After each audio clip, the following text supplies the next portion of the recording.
अच्छा जी, 14.16, if the sample size is small and variance of population is known, then to test the population's mean, the test statistic to be selected is, क्या होगा?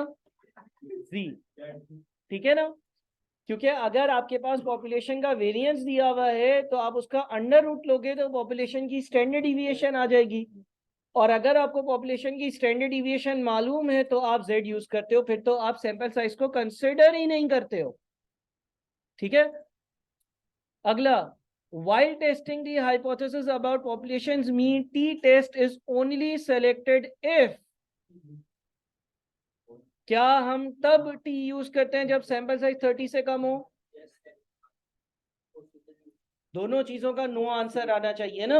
हमारे पास जो chart होता है, सबसे पहला सवाल क्या होता है? सबसे पहला सवाल होता है कि हमारे पास पॉपुलेशन की स्टैंडर्ड डिविएशन अवेलेबल है या नहीं। अगर अवेलेबल है यस, तो हम z यूज करते हैं। इसका आंसर नो आता है तो फिर हम चेक करते हैं कि सैंपल साइज 30 या 30 से ज्यादा है। अगर इसका आंसर भी यस आ जाता है तो भी हम z यूज करते हैं। इसका आंसर भी नो आ जाता है तो फिर हम t यूज करते हैं। लिहाजा हमारा आंसर जो होगा वो सी होगा, if A and B both are valid, यानी कि आपको पॉपुलेशन की अच्छा, वेरिएंस अननोन का क्या मतलब है? वेरिएंस अननोन का मतलब स्टैंडर्ड डिवीजन भी अननोन। ठीक है ना? तो अगर आपको स्टैंडर्ड डिवीजन भी नहीं पता और सैंपल साइज भी 30 से कम है, ठीक है ना, दोनों कंडीशंस ऊपर वाली अगर हो जाए तो फिर आप टी यूज करोगे तो सी आंसर होगा। बैक साइड पर भी चेक कर लो।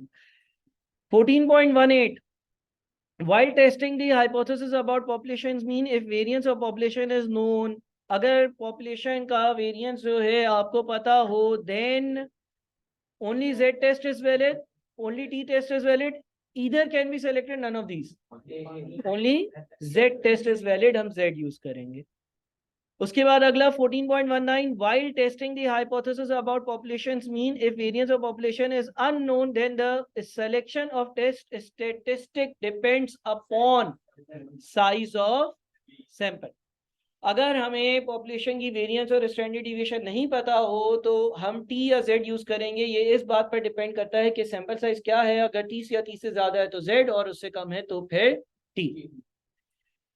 14.20, while testing the hypothesis about populations mean, if size of sample is large, that is n is greater than 30, then the selection of test statistic depends upon। अगर sample size 30 से ज्यादा है तो आप किस बुनियाद पर ये चेक करोगे कि मुझे टी या जेड यूज करना है?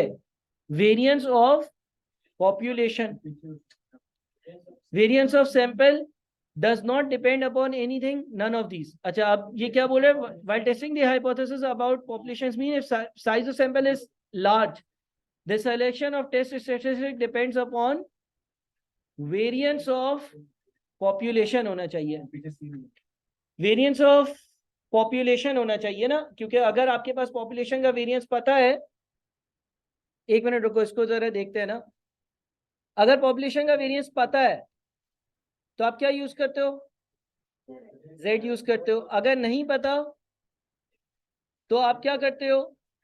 आप ये देखते हो कि n की वैल्यू जो है वो 30 या 30 से ज्यादा है या नहीं। ठीक है ना? अच्छा, अब एक मिनट रुको। अब वो ये कह रहा है कि भाई हमें ये वाली बात पता है, हमें ये वाली बात पता है कि हमारे जो सैंपल साइज होगा वो 30 या 30 से ज्यादा ही होगा।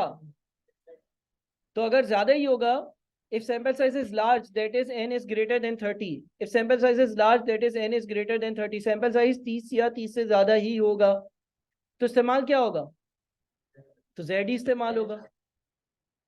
तो इसका मतलब मेरे ख्याल में हाँ, यहाँ पर हम आंसर को जो है वो सी कह सकते हैं, does not depend upon anything. देखो, अगर सैंपल साइज 30 से ज्यादा है, कोई ऐसी कंडीशन है कि सैंपल साइज 30 से ज्यादा हो, सैंपल साइज 30 से ज्यादा हो तो हम जेड ही यूज करेंगे ना। सैंपल साइज 30 से ज्यादा हो, स्टैंडर्ड डिवीजन पॉपुलेशन की पता है जेड, सैंपल साइज 30 से ज्यादा है, स्टैंडर्ड डिवीजन पॉपुलेशन की नहीं पता, फिर भी जेड।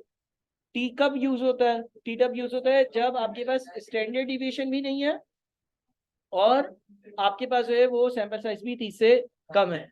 तो मेरे ख्याल में does not depend upon anything ज्यादा बेहतर आंसर है, क्योंकि जब आपको पता है कि आपका सैंपल जो है वो लार्ज है तो आप Z ही यूज करोगे, है ना। कभी भी कोई भी सवाल ऐसा नहीं है कि जिसमें हमारे सैंपल है 40, 50, 70, 80, 90 हो और हमने T यूज किया हो। सही है। तो 14.20 का आंसर सी। और कोई मसला?